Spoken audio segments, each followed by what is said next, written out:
देवादिदेव खजारा आदिम तीर्थंकर श्री आदिनाथ भगवान की पूरी चेतना के साथ दोनों हाथों को आकाश की ऊंचाई में प्रदान करते हुए अपनी उपस्थिति का एहसास दीजिएगा।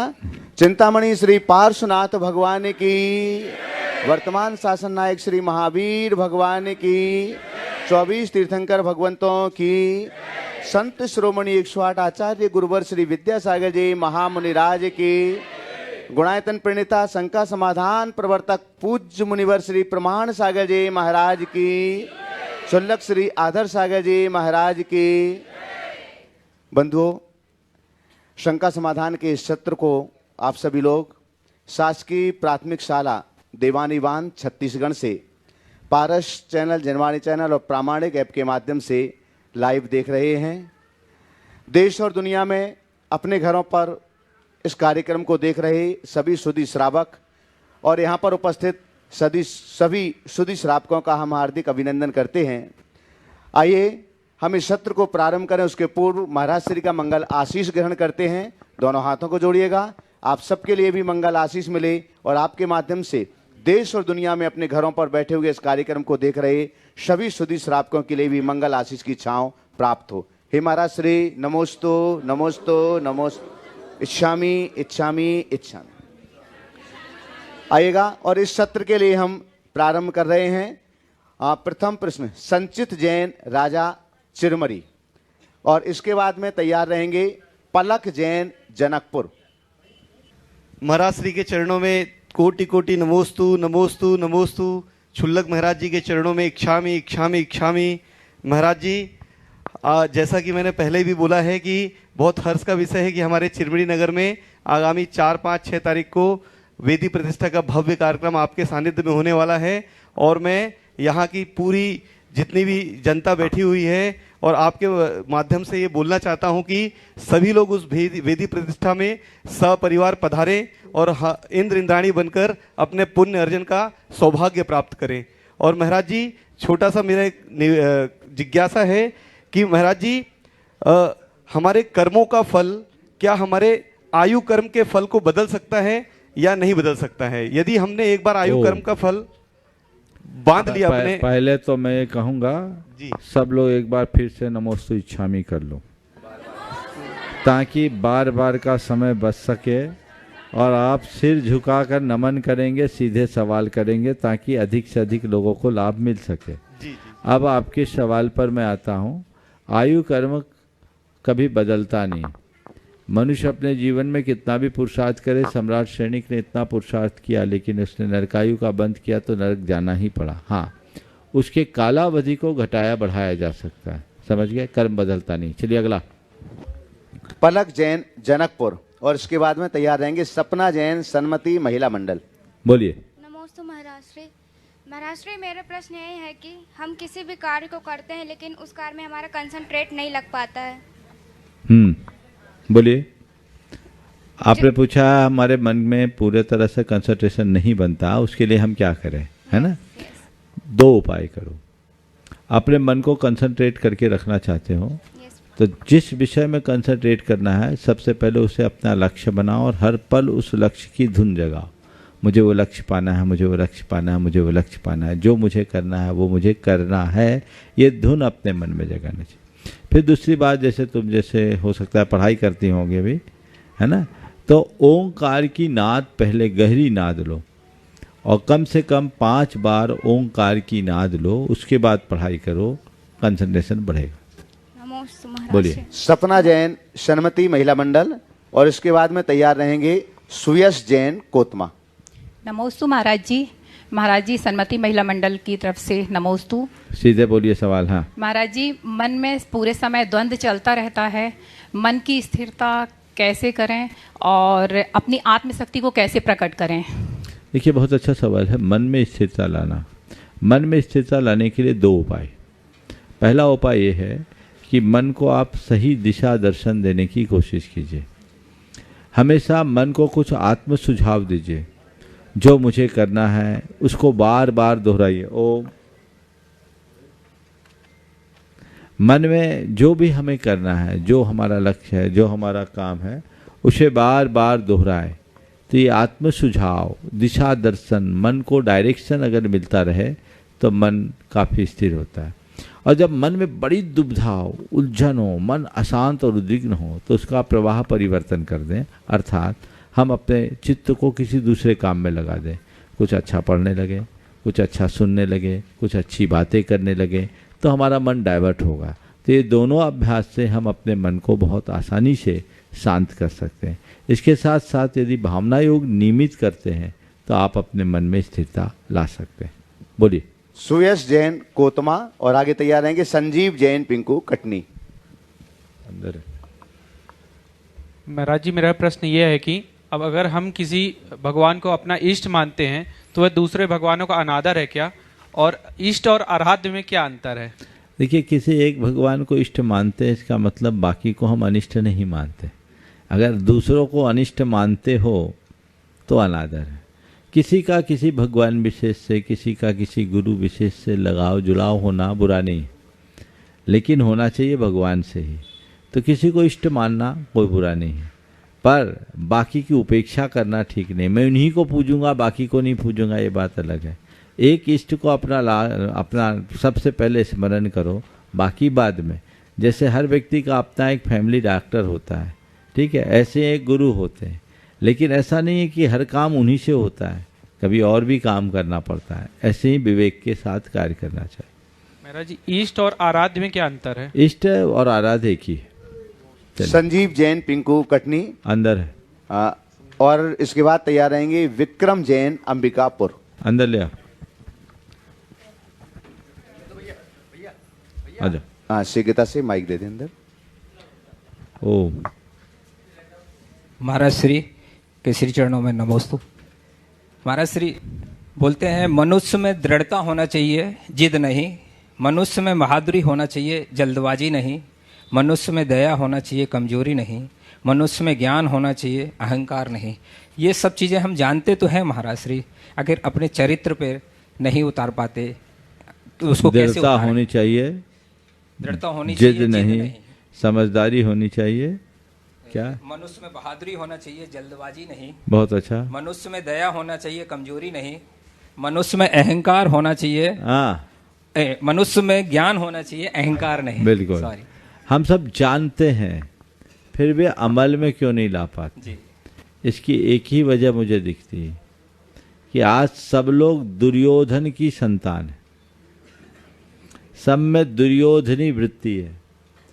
वो कहता था, जानामि धर्मम नच में प्रवृत्ति, जानामि अधर्मम नच में निर्वृत्ति। मैं धर्म और धर्म के परिणाम को जानता हूँ, पर उसमें प्रवृत्त नहीं होता, और अधर्म और अधर्म के परिणाम को भी जानता हूँ, उससे निवृत्त नहीं होता। ये हमारी कमजोरी है।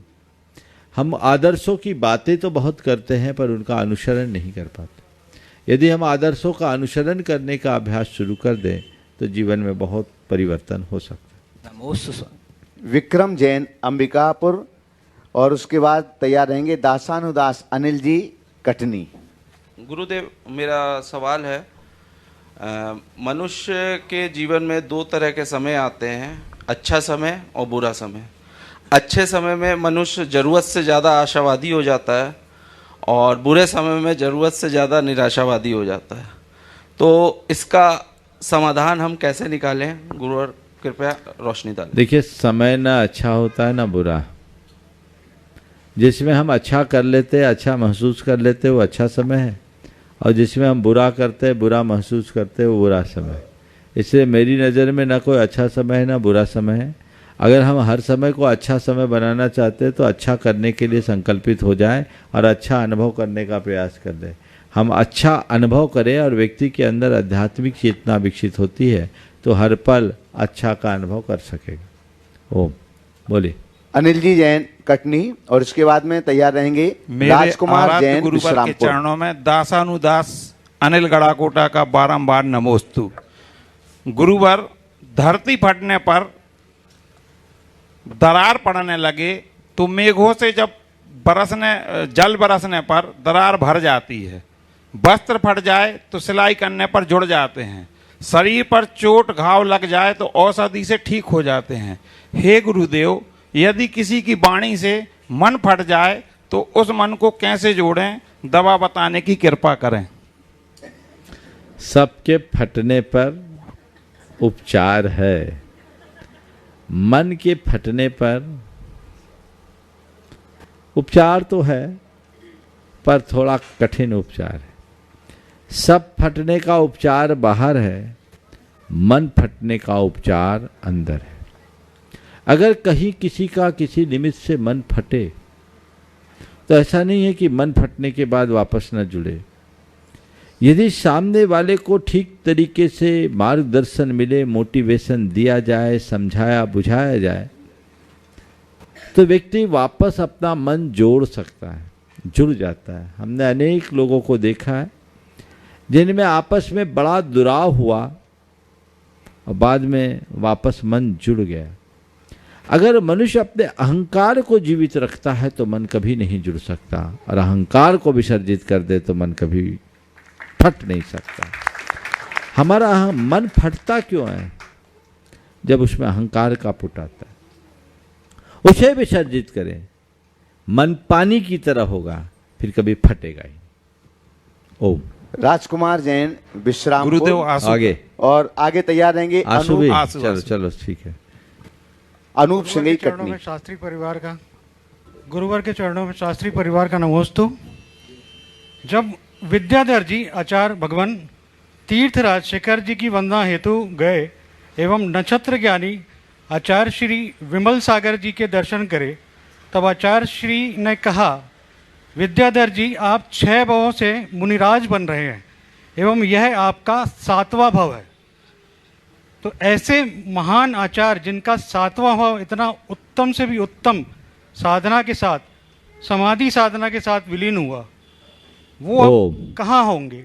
देखिए, मोक्ष ये के जो लिए भी कितने वक्तव्य भाव? है बहुत अच्छा है सुनने में, पर मुझे ये बात प्रामाणिक नहीं दिखती। मुझे जहाँ तक स्मरण है ऐसा संयोग बना ही नहीं, और कब कहा गया पहले उसकी प्रामाणिकता लाइए फिर बात कीजिए। चलिए, पर ये मानता हूँ हमारे गुरुदेव का अब ज़्यादा भाव नहीं बचा, ऐसा मुझे लगता है, और बहुत जल्दी वो अपने जीवन के परम धाम को प्राप्त करेंगे। आइए। हाँ, अनूप सिंह राजकुमार। राजकुमार राजकुमार जी जैन विश्रामपुर। महाराज जी, महाराज जी अभी नई जनरेशन की बहुत बड़ी समस्या है। वह किसी भी पढ़ाई को कंप्लीट करने के बाद संतुष्ट नहीं हो पाते। उन्हें लगता है कि इस पढ़ाई के पश्चात हमें ये डिग्री लेनी चाहिए थी। डॉक्टर अगर डॉक्टर की पढ़ाई कंप्लीट करता तो उसे लगता है मुझे आईएएस की पढ़ाई करनी थी, मुझे डॉक्टर की पढ़ाई करके गलती की। और आईएएस अगर कंप्लीट कर लेता उसे लगता है कि मुझे पॉलिटिक्स में आना चाहिए था, मैंने आईएएस की पढ़ाई खराब कर ली। इस तरह से जो अभी नई जनरेशन के बच्चे पढ़ाई करने के बाद भी संतुष्ट नहीं हो पाते और उन्हें आनंद की अनुभूति ही नहीं होती अपना अच्छे पोस्ट पाने के बाद भी। देखिए, इसकी वजह क्या है हमें ये समझना चाहिए। असंतुष्टि का मूल सुस्पष्ट लक्ष्य का अभाव। हमें क्या करना है, हमारे जीवन का लक्ष्य क्या है, ये हमारा सुनिश्चित होना चाहिए। और जो जीवन का लक्ष्य है उस लक्ष्य की पूर्ति के लिए हमें सचेष्ट रहना चाहिए। अब जिनका लक्ष्य उथलाया, रोज नया लक्ष्य बन जाए, उनके अंदर असंतोष तो होगा ही। आज सबसे बड़ी कमी ये है कि लोगों को शिक्षा तो मिलती है लेकिन आध्यात्मिकता का पुट नहीं मिलता। शिक्षा के साथ साथ यदि अध्यात्म का प्रकाश मिले तो ये दुविधाएं खत्म। समझिए। ओ अनूप सिंह कटनी और इसके बाद तैयार रहेंगे वर्षा जैन चिरमरी। सिंघई परिवार का गुरुदेव के चरणों में नमन। गुरुदेव, ऐसा क्यों होता है चील की ऊंची उड़ान देखकर चिड़िया कभी डिप्रेशन में नहीं जाती, वो अपने अस्तित्व में मस्त रहती है, मगर इंसान की ऊंची उड़ान देखकर बहुत जल्दी चिंता में आ जाते हैं। ऐसा क्यों? ऐसा इसलिए कि चिड़िया की चील से कोई होड़ नहीं, पर इंसान की इंसान से होड़ है। जिस दिन चिड़िया चील से होड़ लगाने लगेगी ना, वो भी डिप्रेशन में आ जाए। ये डिप्रेशन का कारण होड़ है, प्रतिस्पर्धा है, भागम भाग है, आपाधापी है। और जब तक ऐसी होड़ होगी ये दौड़ चलते रहेगी। चलिए। वर्षा जैन चिरमिरी और इसके बाद में तैयार रहेंगे शरद शराब की कटनी ट्रिस्टी गुणायतन। महाराज जी, मेरा प्रश्न यह है कि आज के बदलते परिवेश में और आधुनिकता की होड़ में बालक के साथ साथ बालिकाएं भी अनैतिकता और व्यसन की ओर अग्रसित हो रही हैं। जो प्रश्न हर एक अभिभावक और एक मैं शिक्षिका होने के नाते मेरे मन में तो यह प्रश्न हमेशा ही रहता है कि इसका समाधान कैसे करें। देखिए, बात ये बहुत ही गंभीर है। अब मैं समझ खड़े रहें आप, ये एक सवाल से हल होने वाला नहीं। इसके पीछे के कारणों को हमें देखना होगा। मुझे इसकी मूल वजह एक ही समझ में आती है, वो ये है कि आज की पूरी शिक्षा प्रणाली ही गड़बड़ हो गई और सह शिक्षा उसमें एक बड़ा कारण है। हालांकि मेरी बात को लोग पुराने दुनिया की बात कहने लगेंगे, लेकिन ये जो निकटता है एक दूसरे के साथ, जिससे मर्यादाहीनता हो रही है, इस पर बहुत गंभीरता से विचार करना चाहिए। आज जिस तरह से उन्मुक्तता का वातावरण बन रहा है, इसने अनेक प्रकार के अनाचारों को जन्म दे दिया। अब उन्मुक्त यौनाचार की वृत्ति भी बहुत तेजी से बढ़ रही है। मद्यपान जैसी प्रवृत्ति भी बहुत आम होते जा रही है, जिसे लोग स्टेटस के नाम पर करने लगे हैं। हमें इससे बचने का एक ही उपाय समझ में आता है, चाहे बच्चा हो या बच्ची, हम उन्हें उनके जीवन की मर्यादा का बोध कराएं। हम उन्हें इस बात का एहसास करें कि मेरे जीवन की लिमिट क्या है, मेरा दायरा क्या है, और मुझे उसे किसी भी स्थिति में क्रॉस नहीं करने देना है। यदि ये चीज़ सोच करके किया जाए तो इसे कुछ हद तक नियंत्रित किया जा सकता है। शरद शराब की कटनी ट्रस्टी गुणायतन, और इसके बाद में तैयार रहेंगे अंकुर जैन चिरमिरी। गुरुजी को दिगंबर जैन पंचायत का नमोस्तु। गुरुजी, कबीरदास जी का एक बहुत प्रचलित दुआ है, दुख में सुमिरन सब करें, सुख में करे न कोई, जो सुख में सुमिरन करे तो दुख काय होय। परंतु गुरुजी, अब मंदिरों में देखा जाता है कि दुख में तो सुमिरन सभी करते हैं, सुख वाला भी नहीं करता, परंतु मंदिरों में जो जाता है, चाहे सुखी हो चाहे दुखी है, कुछ ना कुछ विकल्प उसके जीवन में बना ही रहता है। किसी ऐसा कोई आदमी, बहुत कम लोग होते हैं जो बिना विकल्प के किसी भी मंदिर में भगवान के दर्शन करने जाते हैं। ऐसा आजकल की मनुष्य की प्रवृत्ति बन गई है। तो गुरुजी, मैं चाहता हूं कि आप इस संबंध में कैसा इसका एक ही वजह मुझे समझ में आती कि मंदिर में पुजारी कम, भिखारी ज्यादा जाते हैं। बिल्कुल। अगर पुजारी बन करके जाने लगो तो ये मामला ही बदल जाएगा। तो लोग पुजारी बने, भिखारी नहीं। अंकुर जैन चिरमिरी, और आगे तैयार रहेंगे शुभम मौनी कटनी, शिरोमणि संरक्षक गुणायतन। महाराज जी, जब किसी साधु संत को कोई कष्ट होता है तो उनके पास तो दवा उस समय एट ए टाइम प्रेजेंट में नहीं रहती है, तो वैसे कौन से मंत्रों का उच्चारण करते हैं जो उस समय उनके कष्टों को हट लेता है? हम लोगों के पास एक बहुत अमोघ औषधि है, वह है समता बटी। हम लोग समता बटी और संतोष बटी का उपयोग करते हैं, तुरंत आराम मिलता है।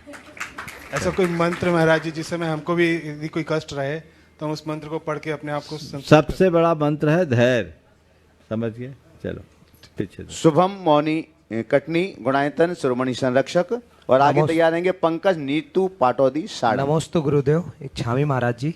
मेरा प्रश्न महाराज जी उस दिन के ऊपर है जो लोकालोक में सभी जगह, ना विश्व ना हिंदुस्तान या कुछ नहीं, सभी में सबसे ऊपर उस पल का है। महाराज जी, मेरा प्रश्न जो है, हे गुरुदेव, समाधि मरण को मृत्यु महोत्सव बोला गया है, पर महाराज जी हमारे मोह के कारण हमें उस पल बहुत दुख होता है। गुरुदेव, मेरी शंका है कि हम इस पल को कैसे मृत्यु महोत्सव की तरह मनाएं और अपने मोह के वशीभूत ना होकर उसे खुश होकर मनाएं। देखो, ऐसा है, मृत्यु महोत्सव है, पर किसके लिए? जिसकी मृत्यु हुई उसके लिए। ये साधु के लिए मृत्यु महोत्सव है, भक्तों के लिए नहीं। भगवान ऋषभदेव को जब निर्वाण हुआ तो भरत चक्रवर्ती रोने लगा। इंद्र ने चक्रवर्ती से पूछा, क्यों चक्री, तुझे भगवान का मोक्ष जाना अच्छा नहीं लगा क्या? बोले, मैं इसलिए नहीं रो रहा हूं कि भगवान मोक्ष क्यों चले गए, मुझे रोना तो केवल इसलिए आ रहा है कि अब दर्शन किसके होंगे, अब उपदेश किसका सुनेंगे। आज गुरुदेव को आना जाना तो लगा है, उनने अपना देह परिवर्तन किया है, वो कहीं गए नहीं, आज भी हमारी सांसों में हमारे साथ हैं, हमारे पास हैं। लेकिन एक पल को ये आभास तो होता है कि अभी कुछ भी होता तो सीधे उनसे संपर्क करते, अपना संवाद होता, सारा काम हो जाता। हम पर छत्र छाया थी, वो छत्र छाया हटी है तो थोड़ी देर के लिए तो मन में आएगा ना। पर ये भक्तों में हो, साधकों में नहीं। जिसने साधना की वो मृत्यु को महोत्सव मनाता है, और जो भक्त है उसको भी मृत्यु को महोत्सव मानना चाहिए। पर ये थोड़ी कि गुरु का वियोग हुआ है और वो नाचे नाच ही नहीं सकता, उसकी भक्ति उसे नाचने ही नहीं देगी। भगवान महावीर को जब निर्वाण हुआ था तो गौतम स्वामी भी कुछ पल के लिए खिन्न हुए थे, बाद में उनकी चेतना जगी, उनने समाधान किया और सीधे केवल ज्ञान प्राप्त कर लिया। तो ये चीजें स्वाभाविक है, कुछ पल के लिए होती है, लेकिन ये बात बिल्कुल सही है, जन्म और मृत्यु की अनिवार्यता को हमें स्वीकार करना चाहिए, इनमें हमें भाव विवल नहीं होना चाहिए और इन सब में शोक नहीं मनाना चाहिए। स्तब्धता तो रहेगी, एक बार के लिए सब शौक तो होंगे, लेकिन इसे अपने विवेक बुद्धि से, अपने ज्ञान से संभालना चाहिए। पंकज नीतू पाटौदी शाणम, बंधु हम आपके लिए बतला दें। एक मिनट, एक और है, बोलो। नमस्ते गुरुदेव, हमारा प्रश्न ये है गुरुदेव कि समय और समझ दोनों एक साथ बस किस्मत वालों को मिलती है, क्योंकि अक्सर समय पर समझ नहीं आती और समझ आने पर समय निकल जाता है। हे गुरुदेव, दोनों का तालमेल कैसे बनाएं ताकि समय रहते समझ आ जाए? समय रहते समझ आ जाए, उसके लिए एक ही उपाय है। जिनने समय रहते समझ पैदा नहीं की या जिनने समय के महत्व को नहीं समझा, उनको निकटता से देख लो और एक सीख ले लो कि मुझे समय रहते समझ रखना है। यदि ऐसी सीख विकसित होगी तो रास्ता ठीक होगा। पंकज नीतू पाटौदी शाणम, बंधु एक बार जोरदार करतल ध्वनि से इनका सम्मान कीजिएगा। ये लगातार महाराज श्री के मंगल विहार में चल रहे हैं ये, और इनके जैसे अनेक कार्यकर्ता अनेक स्थानों से महाराज श्री का मंगल विहार लगातार करा रहे हैं। आप सभी को विदित है कि बड़े बाबा के श्री चरणों के दर्शनार्थ महाराज श्री का मंगल विहार चल रहा है, और इसी क्रम में 4, 5 और 6 मार्च को चिरमिरी के जिनालय की बेदी प्रतिष्ठा में महाराज श्री का मंगल सानिध्य भी प्राप्त होगा। तो एक बार सभी कार्यकर्ताओं के लिए जोरदार करतल ध्वनि। पंकज नीतू पाटौदी शाणम से अपना प्रश्न रखेंगे और उसके बाद तैयार रहेंगे बाल ब्रह्मचारिणी डॉक्टर पारुल देवी कोतमा। नमस्ते महाराज जी। महाराज जी, आज के ज़माने में बच्चियों को आत्मनिर्भर बनाना बहुत ज़रूरी हो गया है, जिससे उनको उच्च शिक्षा भी देनी होती है।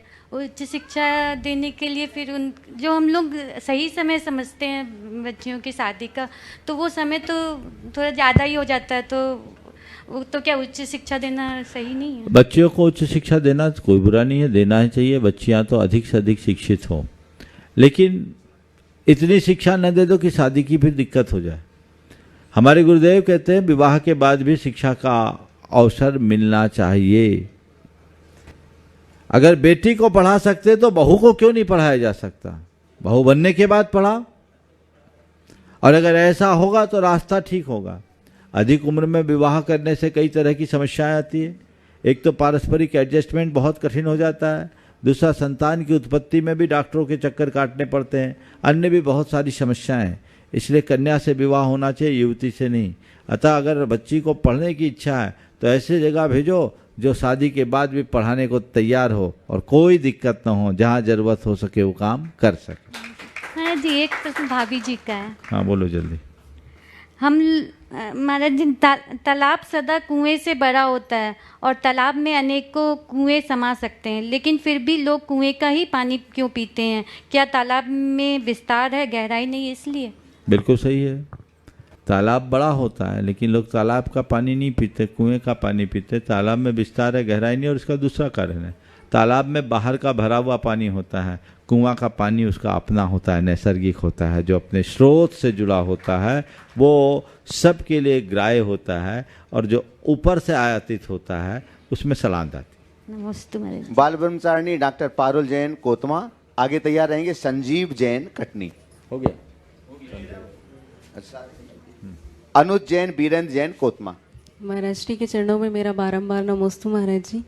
महाराज जी, मेरी शंका ये है कि हर बेटी के जीवन में 2 पिताजी होते हैं। मेरे जीवन में भी 2 पिता थे, एक मेरे जन्म के पिता और एक धर्म के पिता। लेकिन महाराज जी, जन्म के पिताजी का मृत्यु हो गया था, उनकी डेट थी 24 नवंबर, मेरी डिग्री आनी थी डॉक्टर की अप्रैल में, लेकिन यूनिवर्सिटी से कुछ ऐसा हुआ कि मेरी डिग्री की डेट आई 24 नवंबर को।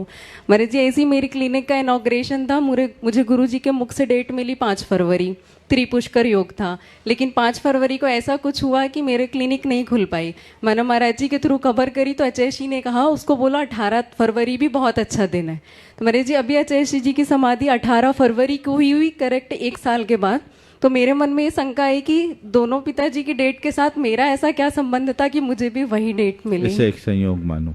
आगे नमस्ते महाराज जी। अनुज जैन, वीरेंद्र जैन कोतमा, और उसके बाद तैयार रहेंगे नेहा जैन चिरमरी। महाराज श्री के चरणों में कोटि कोटि नमस्तु। महाराज श्री, आज की समय का ज्वलन क्वेश्चन है महाराज जी कि वैवाहिक परिचय पत्रिका में छपे हुए बायोडाटा पर दर्शाए गए वेतन पैकेज से लोग भ्रमित आकर्षित होकर संबंध कर लेते हैं। वही बाद में असंतोष होता है और संबंध विच्छेद की स्थिति आ जाती है। बायोडाटा पत्रिका में लड़की वालों का पता, मोबाइल नंबर सहज मिल जाने पर मैरिज ब्यूरो दलाल फ़ोन करके माहौल बिगाड़ते हैं और कमज़ोर आय वाले संबंधों को पैसे का प्रलोभन देते हैं। अतः ऐसी स्थिति में इन पत्रिकाओं का छपना कितना उचित है कि अनुचित है? देखिए, सब बदले हुए जीवन शैली में ऐसा हो रहा है। पत्रिकाओं का छपना तो बहुत गौण हो गया, शादी.com में और सारी चीज़ें हो, और दलालों के साथ हो गया। विवाह का जो संबंध है पूरी तरह प्रोफेशनल हो गया, और जब इस तरह के प्रोफेशनल चीज़ें आती तो इस तरह की समस्याएं आती हैं। संबंध आपसी समझ से की जाती है, आपसी परिचय से करना चाहिए, जिससे पुरातन काल में होता था, वही सबसे उपयुक्त है।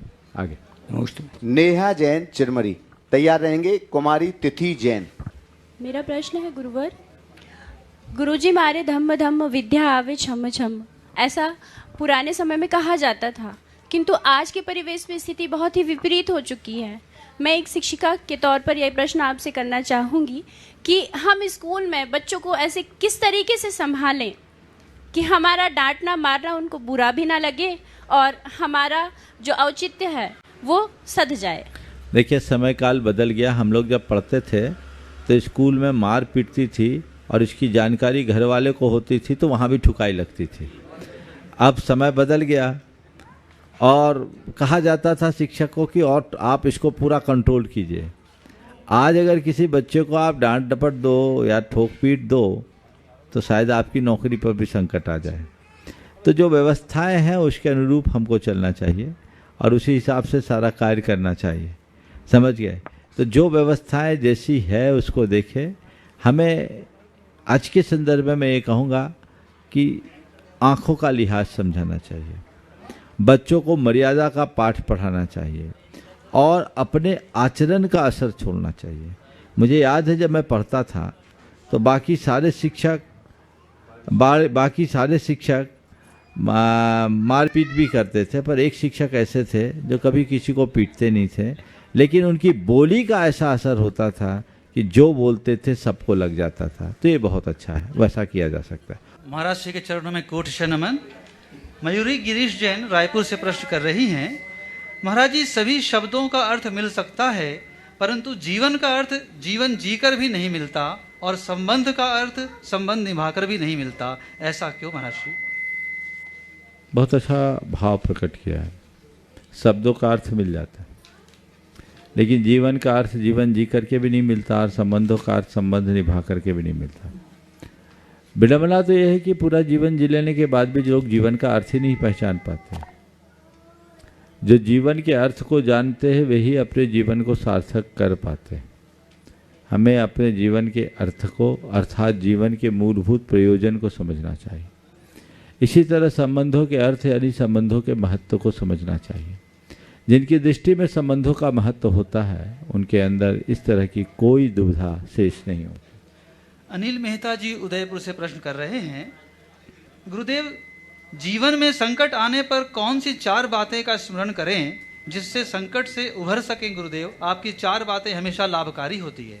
बहुत अच्छा सवाल है। संकट आने पर ऐसी कौन सी 4 बातें स्मरण में करें जिससे संकटों से उभर सके? देखिए, संकट तो किसी के ऊपर भी आ सकते हैं, कभी भी आ सकते हैं। आपके जीवन में कभी भी कैसा भी संकट आए तो सबसे पहली बात तो आप सकारात्मकता अपनी बना के रखें, सकारात्मक सोचें, सकारात्मक दृष्टि से देखें। अगर आप संकटों की घड़ी में सकारात्मक बने रहेंगे तो संकट में आप अपने आप को अविचलित रखने की सामर्थ्य बना सकेंगे। तो पहली बात, हम सोच को सकारात्मक बनाएं तो हमें लगेगा कि ये मेरा जो संकट है वो हल्का है, ठीक हो जाएगा, मैं रास्ता निकाल लूँगा। दूसरा है मन में धैर्य रखें। ये सोचें कि संकट आए हैं लेकिन ये ऐसे नहीं है कि इनका कोई हल नहीं है। बादल छटेंगे, सघन बादल हैं, थोड़ी देर बाद हवा चलेगी और निकल जाएगी, ये बादल छट जाएंगे। चाहे जितने संकट के बादल आए हैं ये चले जाएंगे। विपत्ति में धैर्य एक बहुत बड़ा आलंबन होता है। जिन मनुष्यों के जीवन में विपत्ति की घड़ी में धैर्य रखने की क्षमता होती है वो बड़े बड़े संकटों में भी अविचलित बने रहते हैं, स्थिरतापूर्वक संकटों का सामना करते हैं। इसलिए कभी कोई भी संकट आए आप अपने मन का धैर्य न खोएं। तीसरी बात, आशावादी बने। ये सोचे कि अभी संकट है, ठीक है, हताश ना हो, निकल जाएंगे, रात है, प्रभात होगा, सब ठीक हो जाएगा, रास्ता निकलेगा, अब सब ठीक हो जाएगा। ये मन में विश्वास जगता है। अगर मनुष्य की सोच आशावादी होती है तो उसका आत्मविश्वास बढ़ता है और उस आत्मविश्वास से उसकी आत्म क्षमताएँ विकसित होती है और वो अपने जीवन को आगे बढ़ाने में समर्थ बन सकता है। तो तीसरी बात जो मैंने कही कि संकटों का सामना करने की सामर्थ्य अपने अंदर विकसित करना है तो आशावादी बन कर के चले।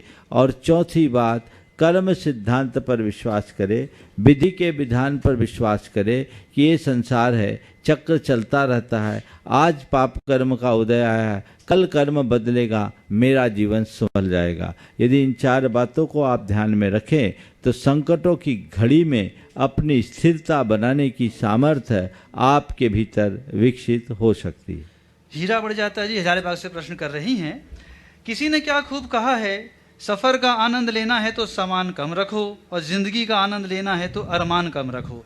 महाराज जी, हम इतने होशियार हैं कि हम अपने साथ सामान तो कम रख लेते हैं पर अपने अरमानों को कम नहीं कर पाते हैं। अपने अरमानों पर ब्रेक कैसे लगाएं, समाधान करें। बात केवल इतनी सी कि लोगों को सफ़र का आनंद लेने का अभ्यास है पर ज़िंदगी का आनंद लेने का अभ्यास नहीं।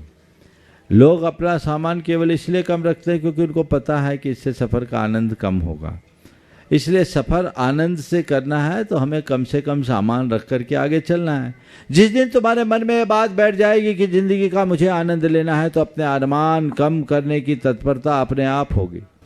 तो सफ़र का आनंद लेना है तो सामान कम रखो और जीवन का आनंद लेना है तो अरमान कम रखो, क्योंकि अरमान ही हमारी ज़िंदगी को उलझाते हैं और जो मनुष्य उलझन में उलझ जाता है वो कभी भी अपने जीवन को आगे नहीं बढ़ा पाता। इसलिए अपने अरमानों को कम करना है बशर्ते हम जीवन का रस लेने के अभ्यासी बने।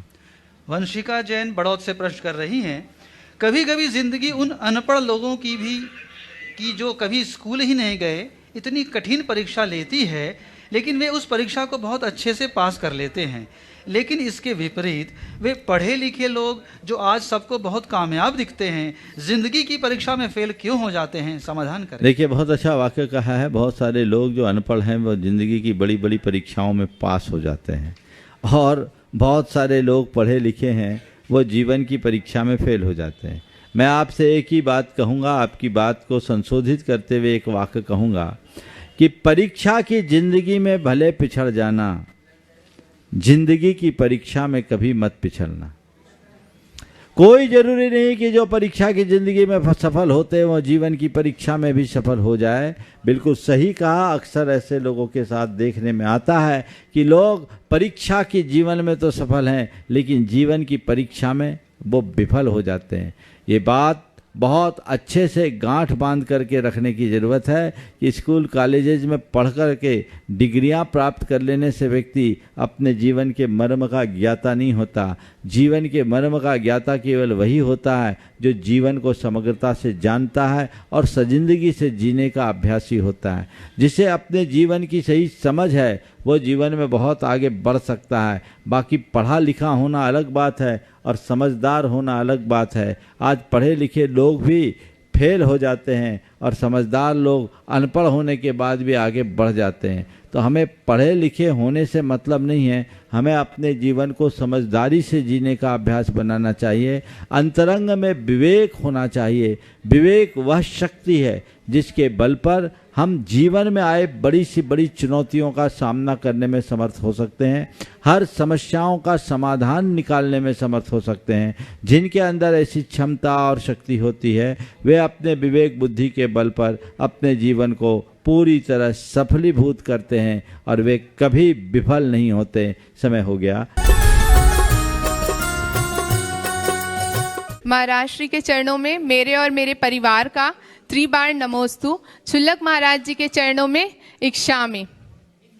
महाराज श्री, मम्मी जी आगे।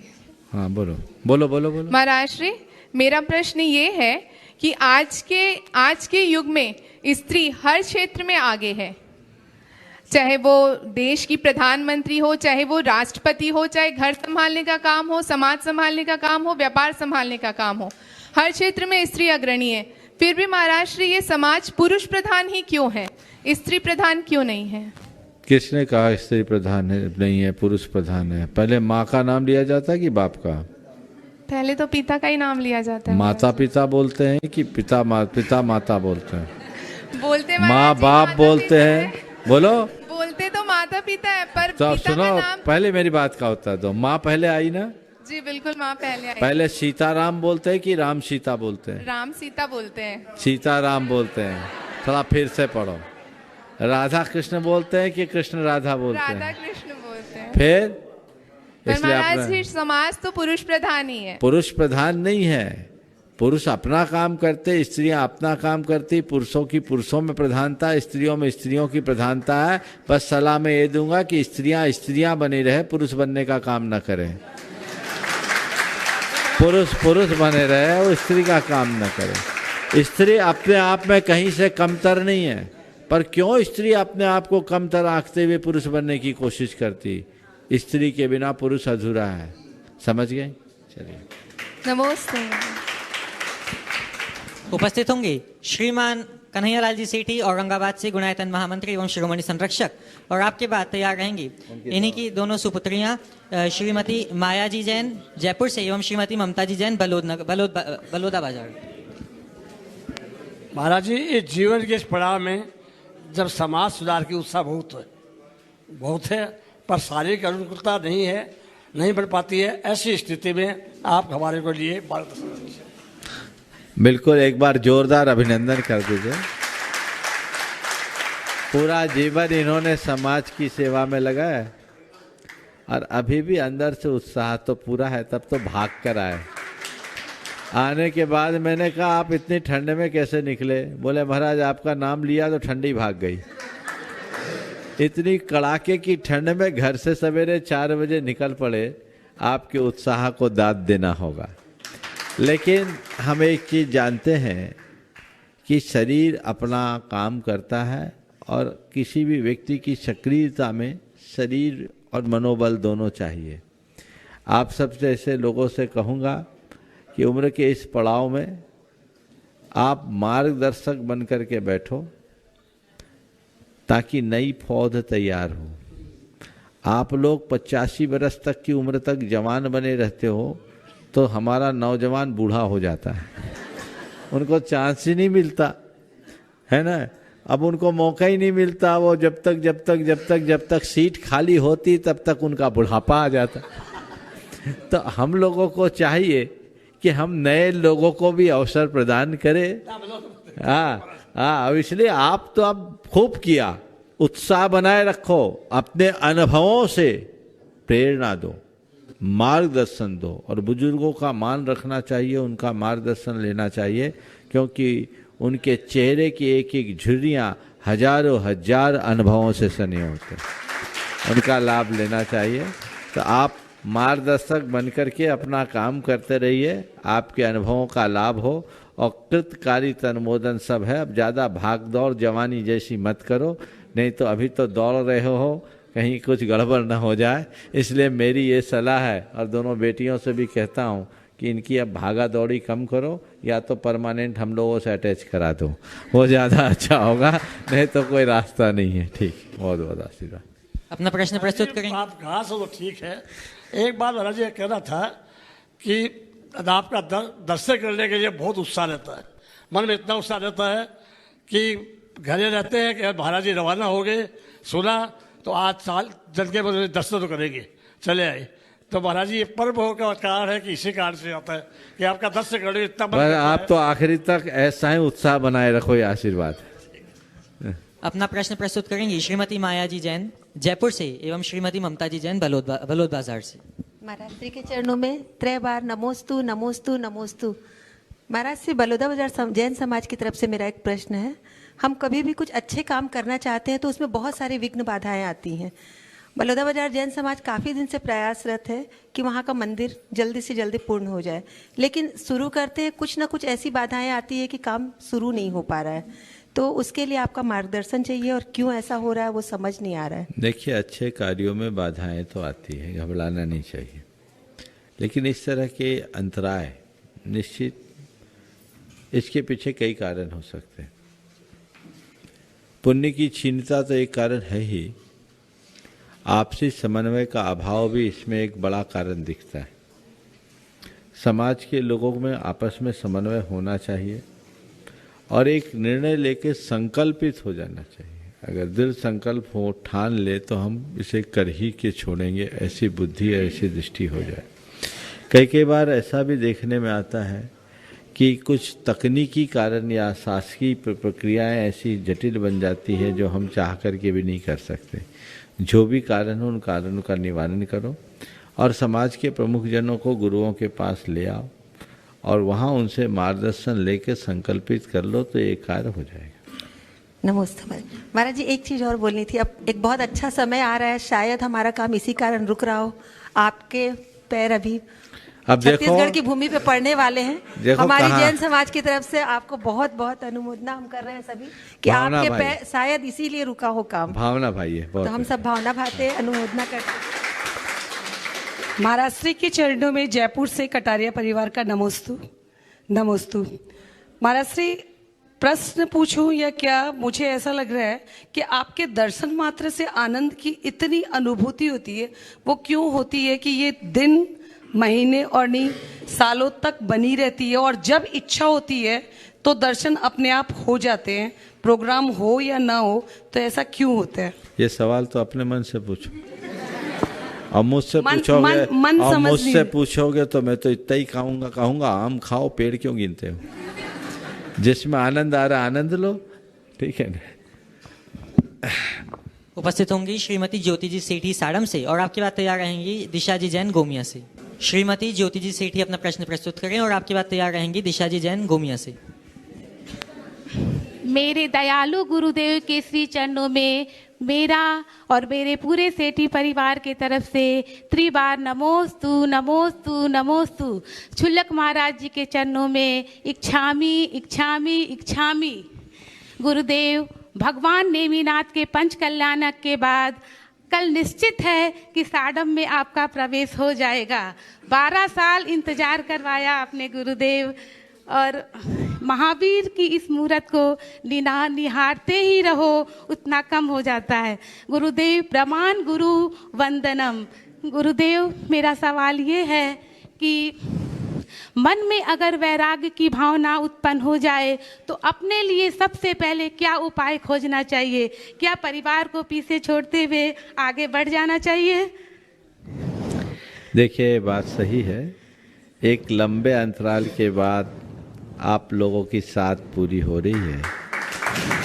गोमिया में भी 2011 के बाद प्रवेश हुआ और बिल्कुल जैसा आपने कहा, साडम में भी 12 वर्ष बाद इतिहास की पुनरावृत्ति होगी। ये सब चीज़ें संयोगों पर निर्भर करती है। जब समय आता है तभी सब काम होते हैं, लेकिन निश्चित जब कभी अच्छे अवसर आए तो उनका सुलाभ हम सबको उत्साह के साथ लेना चाहिए। और मुझे आप लोगों को देखकर ऐसा नहीं लग रहा है कि 12 बरस बाद आए, हमें तो ऐसा लग रहा है कल की ही बात है। बस अंतर इतना है कि 12 बरस पहले जो बच्चे थे वे अब बच्चे वाले हो गए। इतना अंतर हो गया है। ये अंतर आया है, लेकिन ये बाहर का अंतर है। हमें भीतर भी अंतर अपना घटित करना चाहिए जो जीवन को आगे बढ़ाए। आपने जो सवाल किया है, वैराग्य की भावना उभरने लगे तो क्या पारिवारिक जिम्मेदारियां छोड़ करके निकल जाना चाहिए?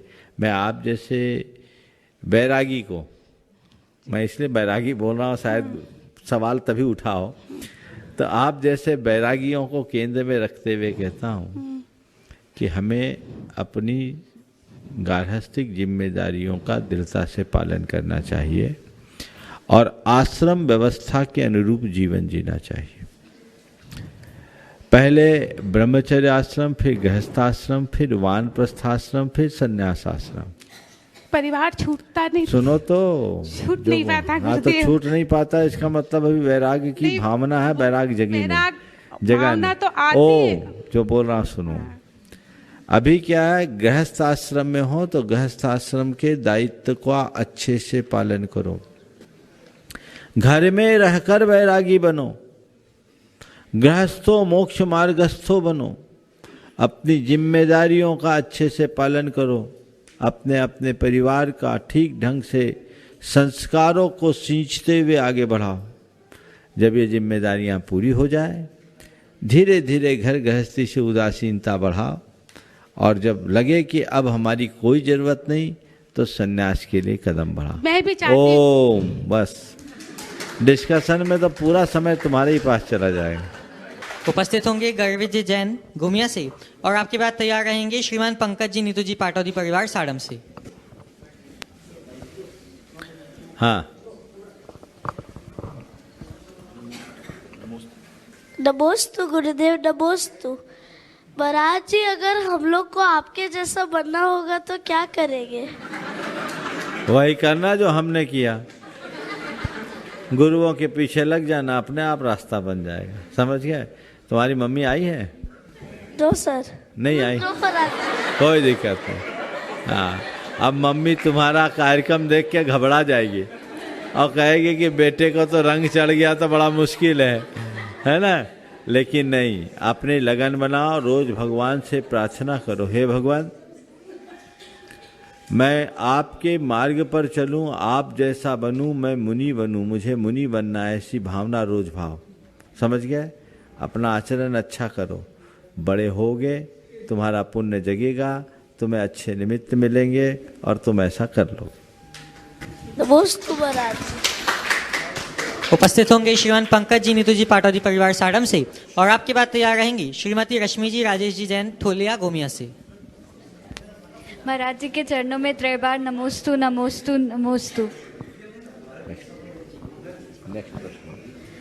महाराज जी, किसी भी चीज़ का बहुत पहले से प्लानिंग करके रखने से वो तो एग्जीक्यूट ही नहीं हो पाता है, लेकिन कोई भी चीज़ का एकदम अचानक से तुरंत में से ऐसे प्लान करने से वो हो जाता है। जैसे लास्ट ईयर भी आपका आगमन हम लोग धूमधाम से करने वाले थे, पर सडन प्लान चेंज हो गया और फिर अभी एकदम अचानक से प्लान बन रहा है। तो महाराज जी, प्लानिंग करना चाहिए या नहीं करना चाहिए? देखो, बहुत अच्छा सवाल है। ये बात सही है कि पिछले साल आप लोगों ने आशान्वित अपने आप को रखा था, पर हमने कोई कार्यक्रम तो दिया नहीं। जब कार्यक्रम बना ही नहीं था तो चेंज कैसे होगा? आपने बनाया, आपने चेंज किया। लेकिन ये मान के चलो कि जब समय आता है सब चीज़ें अपने आप हो जाती है। तुम लोगों का निश्चित योग है कि इतना सडन कार्यक्रम हुआ फिर भी तुम जयपुर से यहाँ आ गई, ये मौका पा गई, तो ये अच्छी बात है। सवाल है काम को प्लान करके करना चाहिए या अनप्लान्ड। इसमें मेरी 2 दृष्टि है। सामान्य रीति से कोई भी काम करो तो योजना पूर्वक करो। प्री प्लान्ड काम होने से काम व्यवस्थित होता है, लेकिन अगर हमने कोई प्लान किया है वो प्लान पूरा ना हो तो परेशान नहीं होना चाहिए। अपने प्लान को पूरा करने के लिए प्रयत्न करना चाहिए, पर हमेशा एक बात ध्यान रखना चाहिए कि जीवन की व्यवस्था हमारी योजनाओं से संचालित नहीं होती। जीवन की व्यवस्था अनेक संयोगों से चलती है। हम अच्छी योजना बनाएं पर उसके लिए प्रयत्न भी करें, पर उसका परिणाम जैसा मैं चाहूँ वैसा मिले इसकी कोई गारंटी नहीं है, तो हमें उसको स्वीकार करना चाहिए। और फिर कुछ काम ऐसे हैं जब अभ्यास बन जाए तो व्यक्ति अपने प्रत्युत्पन्नत्व के बल पर, अपनी बुद्धिमत्ता के बल पर, बिना योजना के भी पूरा कर लेता है और वो धीरे धीरे आगे बढ़ जाता है। मैं ऐसा इसलिए बोल रहा हूँ कि महाराज ने कहा कोई चीज़ प्लान करो फिर करो, तो कभी ऐसा ना हो कि प्लान बनाते बनाते समय ही निकल जाए।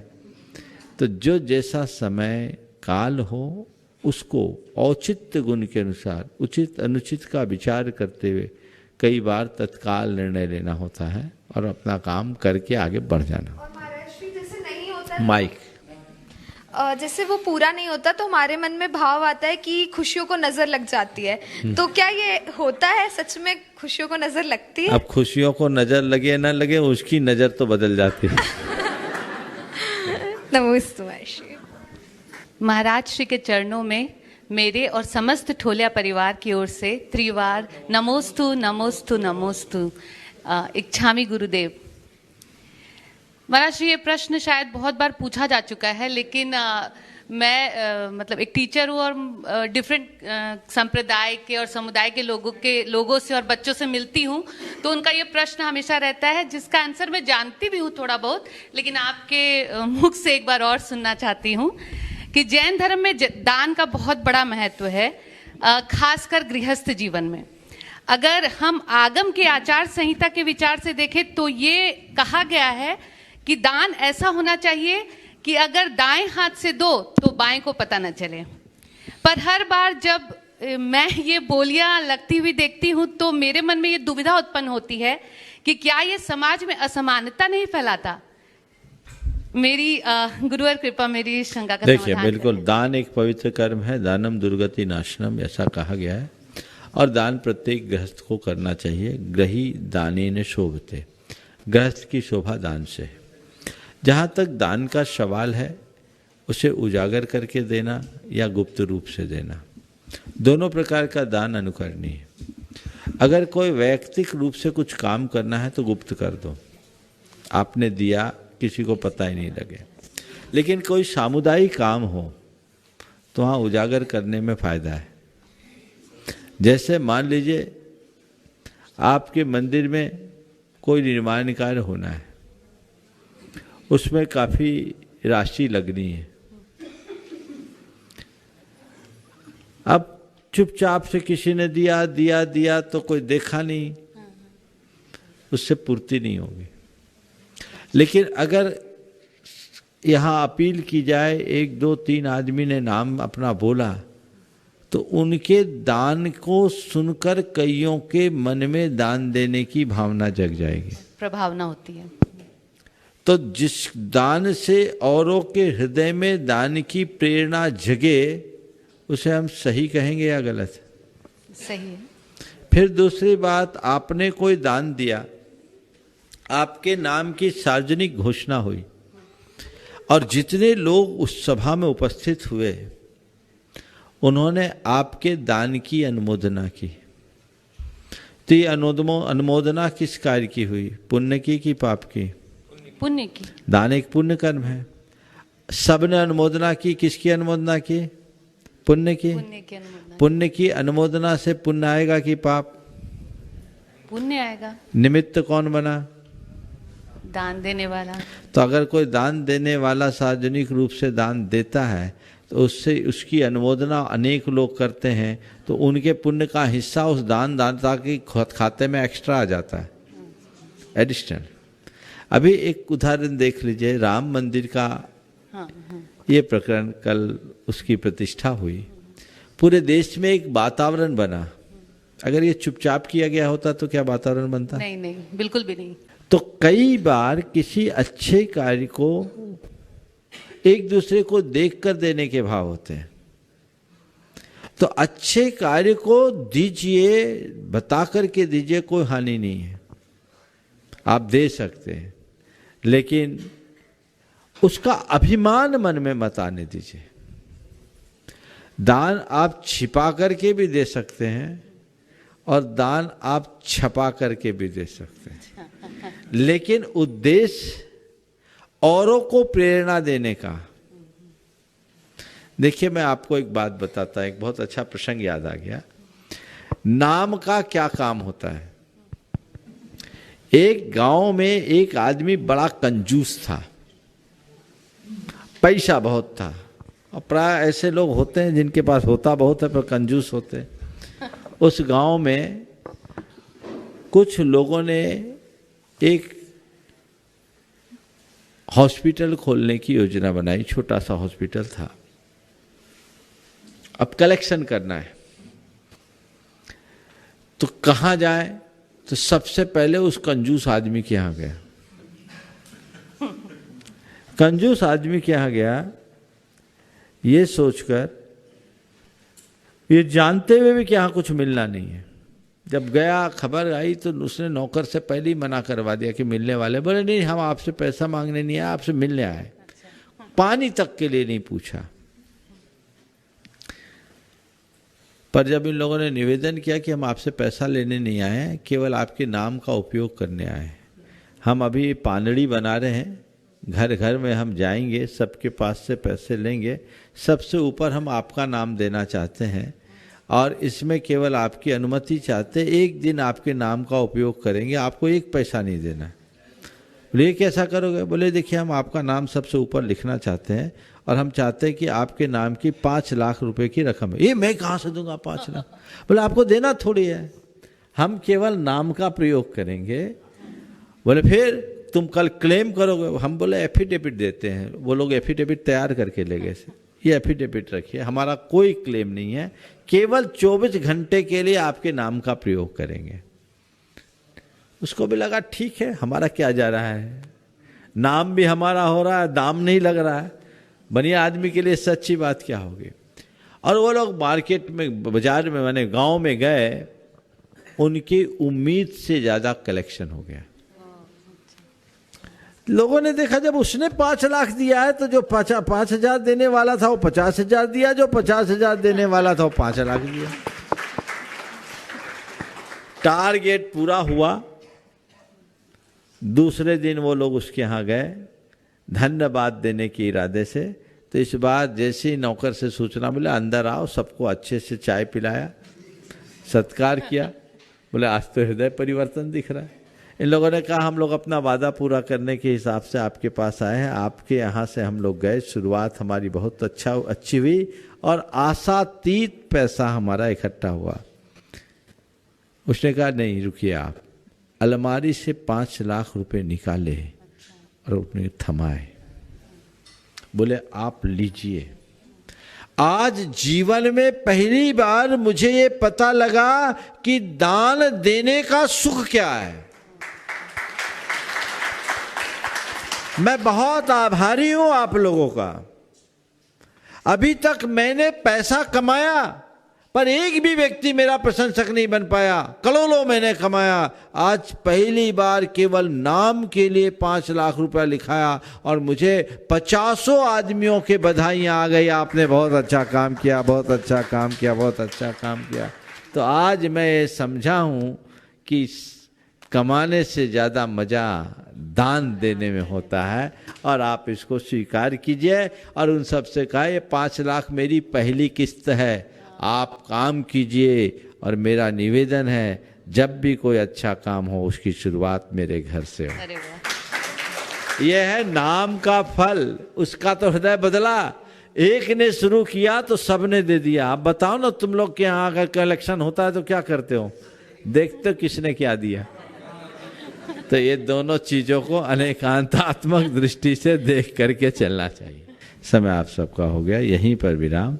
बोलिए परम पूज्य आचार्य गुरुवर श्री विद्यासागर जी महाराज।